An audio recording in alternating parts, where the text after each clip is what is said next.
بسم الله الرحمن الرحيم نحمده ونصلي على رسوله الكريم أما بعد فأعوذ بالله من الشيطان الرجيم بسم الله الرحمن الرحيم فمن كان يرجو لقاء ربه فليعمل عملا صالحا ولا يشرك بعبادة ربه أحدا وقال رسول الله صلى الله عليه وسلم أخوف ما أخاف عليكم الشرك الأصغر قالوا يا رسول الله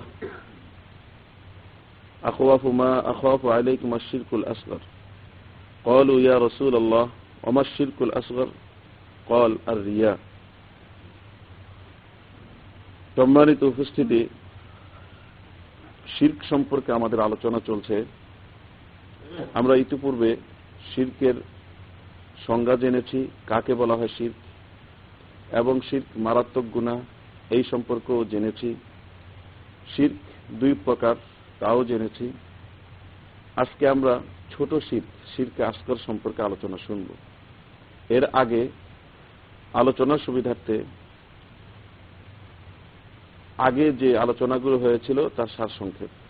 শিরক বলা হয় আশ-শিরক হুয়া জা'লু শারীকিন লিল্লাহি তাআলা ফি রুবুবিয়্যতিহি ওয়া ইলাহিয়্যতিহি।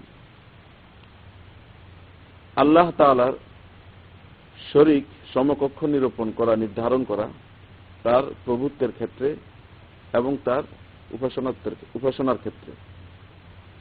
আল্লাহ তাআলা সারা জগৎকে সৃষ্টি করেছেন এবং সমস্ত জগৎকে নিয়ন্ত্রণ ও পরিচালনা করেন, এই ক্ষেত্রে তার কোনো শরীক নেই। কেউ যদি আল্লাহর সাথে এই বিষয়ে শরীক স্থাপন করে তাহলে সে শিরক করল। অনুরূপভাবে যেহেতু তিনি প্রতিপালন করছেন, তিনি এই জগৎকে সৃষ্টি করেছেন, বন্দার যাবতীয় আনুগত্য এবং ইবাদতের উপযুক্ত একমাত্র তিনি এবং মালিকও তিনি। যদি কোন প্রকারের ইবাদত কেউ আল্লাহ বাদ দিয়ে অন্য কারোর জন্য করে, প্রকারান্তরে সে আল্লাহর জন্য যার ইবাদত করছে তাকে শরীক করল, আল্লাহ সমকক্ষ নির্ধারণ করল। দুটি মারাত্মক গুনাহ এবং এই শিরক সবচেয়ে বড় গুনাহ হিসেবে অভিহিত করা হয়েছে। কারণ শিরকের মাধ্যমে মাখলুক সৃষ্টিকে খালেক স্রষ্টার সাথে তুলনা করা হয় এবং দুজনকে এক করে দেখা হয়।